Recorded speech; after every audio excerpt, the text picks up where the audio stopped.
Well, hello, vinyl community. Welcome to my channel, Young LP Lover here. Thanks for stopping by. I'm gonna do a contest entry today for North Carolina Vinyl Picker. He wants us to show 5 albums with instruments on the covers. That's a pretty straightforward contest. New channel for me, like so many new channels I'm discovering. Seems like a really great guy, really interesting collection. Yeah, and so I figure there's so many contests going on right now. I don't know if this is normal for the vinyl community. I'm a new member myself. So I'm gonna get out and do as many of these as I can just because they're lots of fun. I'm not sure if he can send, he's gonna send a package. No shipping to Canada. That's my home base in Canada. I know that might not be possible. So if not, don't worry about it. I'm gonna enter the I'm just gonna show some records anyway.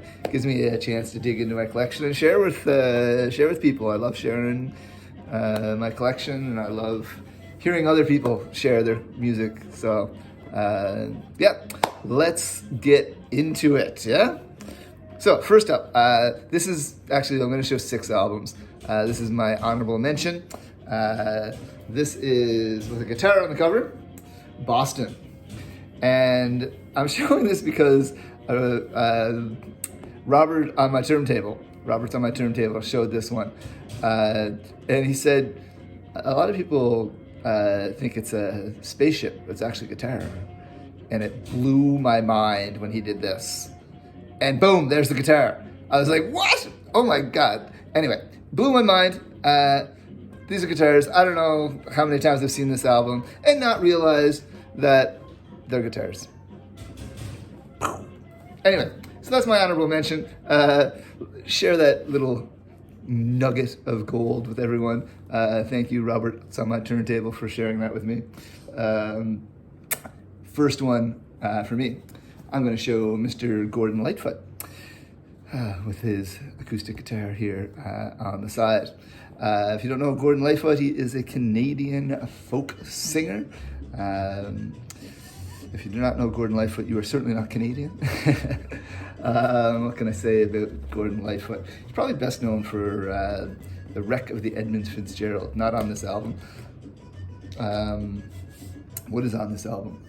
Somewhere USA, High and Dry, 7 Island Suite, Circle of Steel, Is There Anyone Home, The Watchman's Gone, Sundown, Carefree Highway, The List, and Too Late for Praying. This one really speaks to my wanderlust. I love traveling, and it's probably my favorite pastime, that and scuba diving, and now listening to vinyl records. And I probably actually got into vinyl records in the last 2 years, year and a half, since I couldn't travel. So this album kind of reminds me of like a Jimmy Buffett kind of vibe. It's a lot of songs about traveling and kind of on the open road and that sort of carefree lifestyle that you're so used to with Jimmy Buffett. Not all his records aren't like that, but this one kind of has that feel to it. So yeah, since COVID, man, I really miss traveling. But putting this album on kind of, I don't know, consoles me a little bit, yeah? So that's my guitar. So I decided to pick a different instrument for each album. And so that was my guitar album. We're gonna go drums now. We're gonna go Sly Dunbar, Sly, Wicked, and Slick.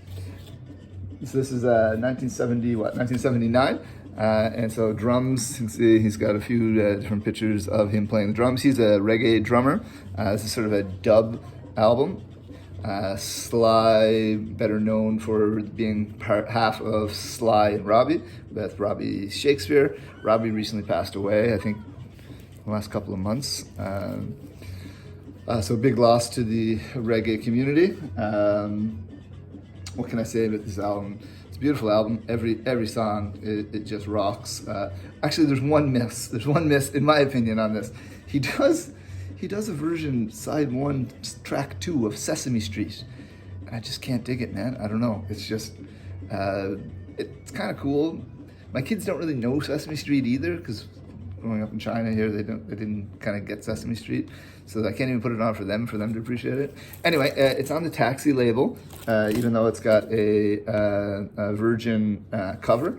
I think this album was released just before Sly started the Taxi label in Jamaica, and so I guess he used the same cover and put it out on his own label afterwards. Something like that, anyway. Next up, we have a piano. And we have Mr. Piano Man himself, Mr. Elton John. Greatest hits. What can I say about this album? I mean, it's all his greatest hits. It's a classic, right? Benny and the Jets. There was a few choices I had for piano, but I thought, the Piano Man himself, you can't get any better than that. This is the Japanese pressing, so it's got some cool pictures on the inside as well. You can see that with the glare. I'm not sure who she is. If anyone can tell me who she is, maybe put it in the comments below. It's in Japanese, so I can't read it. Yeah, Mr. Piano Man for my piano.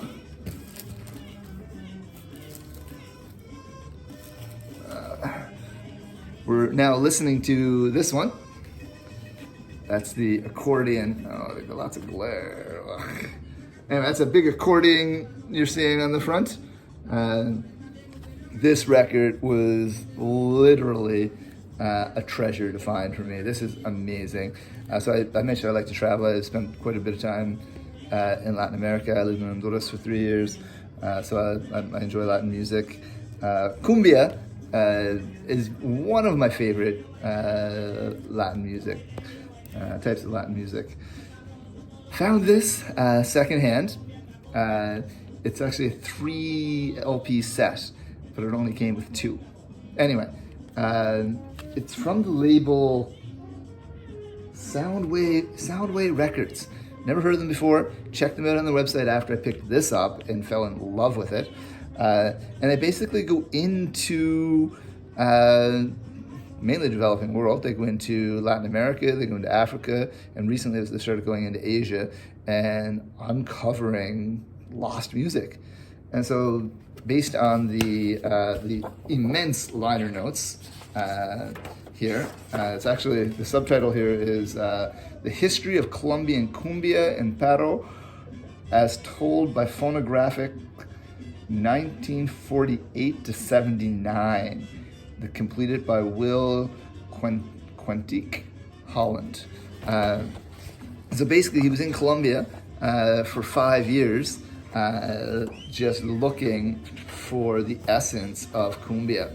It is a gold mine of unheard music, you know what I mean? I think it's a limited edition too. I can't remember, I want to say 1,500 or something of these have been made, and it's just beautiful. It is a party on wax.